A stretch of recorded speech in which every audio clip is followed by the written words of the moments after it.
Hello दोस्तों, आपका स्वागत है डीके अमेजिंग नॉलेज पर। आज का टॉपिक है ओंकारेश्वर ज्योतिर्लिंग मंदिर के बारे में रोचक तथ्य और कुछ अनोखी जानकारियाँ। अगर यह जानकारी आपको पसंद आए तो हमारे चैनल को सब्सक्राइब करें और वीडियो को लाइक करें। तो शुरू करते हैं। ओंकारेश्वर ज्योतिर्लिंग भगवान शिव के 12 ज्योतिर्लिंगों में से चौथा ज्योतिर्लिंग माना गया है। यह मंदिर मध्य प्रदेश के खंडवा में नर्मदा नदी के बीच मंधाता पर्वत व शिवपुरी नामक द्वीप पर स्थित है। यहाँ पर मंधाता नामक राजा ने शिव की घोर तपस्या करके प्रसन्न किया था और जन कल्याण हेतु यहाँ पर ज्योतिर्लिंग के रूप में विराजित होने का आग्रह किया था। इन्हीं के नाम पर इसका नाम मंधाता पर्वत रखा गया है। ओंकारेश्वर ज्योतिर्लिंग 2 रूपों में विभक्त है, जिसमें ओंकारेश्वर और ममलेश्वर शामिल है। शिव पुराण में ओंकारेश्वर ज्योतिर्लिंग को परमेश्वर लिंग भी कहा जाता है। यहाँ भगवान शिव के ज्योतिर्लिंग स्वरूप की पूजा होती है और भगवान शिव की विधान से पूजा करने से शिव जी प्रसन्न हो जाते हैं और जीवन के सभी कष्ट दूर कर देते हैं। यहाँ पर नर्मदा नदी ओम के आकार में बहती है। पुराणों में इस तीर्थ स्थल को विशेष महत्व बताया गया है। यहाँ तीर्थयात्री सभी तीर्थों का जल लेकर ओंकारेश्वर को अर्पित करते हैं, तभी सारे तीर्थ पूर्ण माने जाते हैं। इस मंदिर में शिव भक्त कुबेर ने भगवान की तपस्या करके शिवलिंग की स्थापना की थी।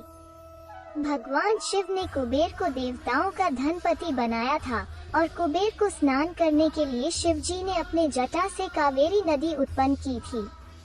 ओंकारेश्वर इस मंदिर में 68 तीर्थ है, जिसमें 33 करोड़ देवी देवता परिवार सहित रहते हैं। 2 ज्योतिर्लिंग सहित 108 शिवलिंग भी हैं।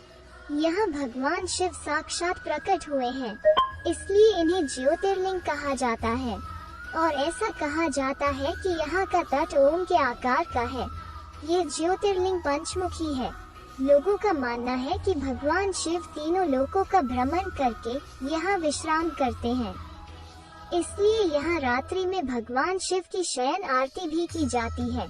यहाँ काफी दूर दूर से भक्तगण दर्शन के लिए भारी से भारी संख्या में आते हैं और ऐसा कहा जाता है कि यहाँ आने से सभी भक्तों के संकट दूर हो जाते हैं।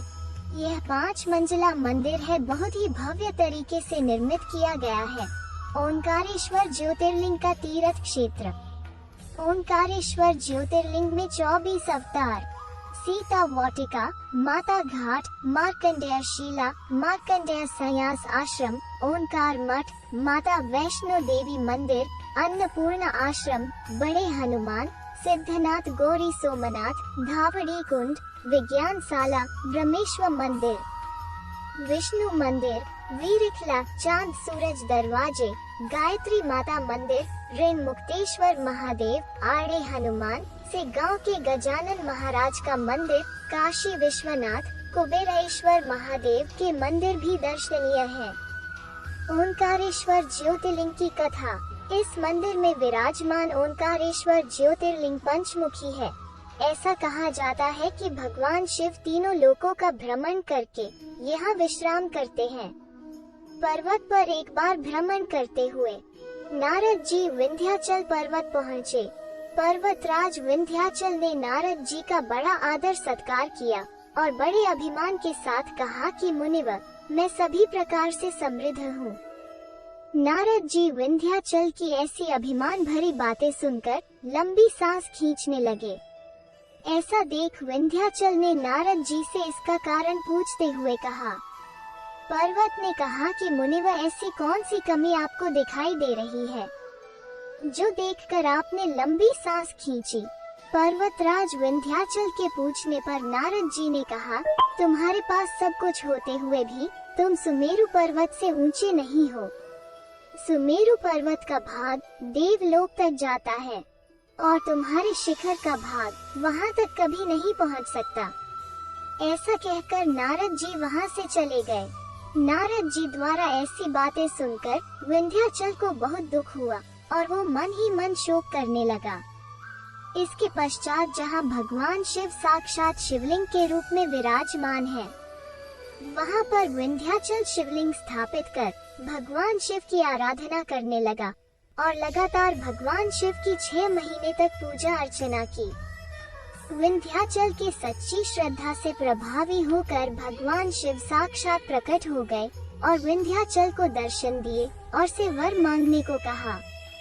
विंध्याचल ने कहा, हे देवेश्वर महेश, यदि आप मुझ पर प्रसन्न हैं, तो मुझे कार्य सिद्ध करने वाली अभीष्ट बुद्धि प्रदान करें।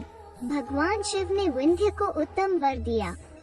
उसी समय देवगण और कुछ ऋषि गण भी वहां आ गए। उन्होंने भगवान शंकर की विधिवत पूजा की और स्तुति के बाद भगवान शिव से अनुरोध किया कि वो उसी स्थान पर विराजमान हो जाएं। भगवान शिव ने उन सब की बातों को स्वीकार कर लिया और वहां पर स्थित एक ही ओंकार लिंग 2 स्वरूपों में विभक्त हो गया। प्रवण के अंतर्गत जो सदाशिव उत्पन्न हुए, उन्हें ओंकार के नाम से जाना गया। इसके अलावा पार्थिव मूर्ति में जो ज्योति प्रतिष्ठित हुई, उसे परमेश्वर लिंग के नाम से जाना जाता गया। आपको बता दें कि इस परमेश्वर लिंग को ममलेश्वर लिंग भी कहा जाता है। ओंकारेश्वर तीर्थ नर्मदा क्षेत्र में सर्वश्रेष्ठ माना गया है।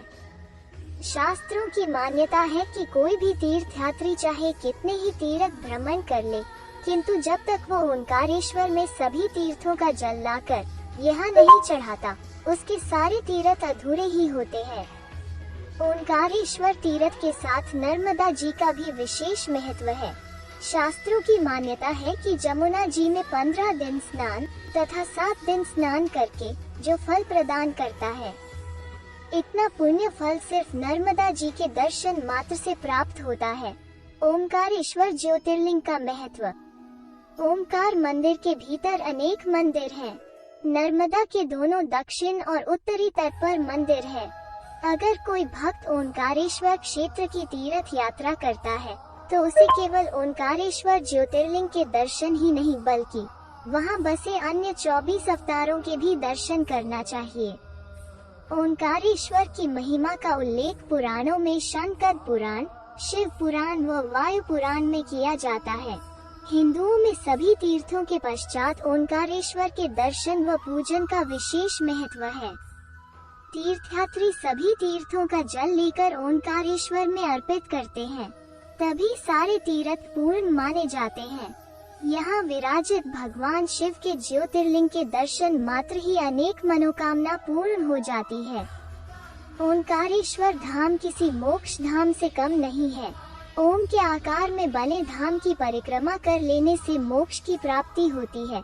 ऐसी और जानकारी के लिए हमारे चैनल पर बने रहे और वीडियो को पूरा देखने के लिए धन्यवाद।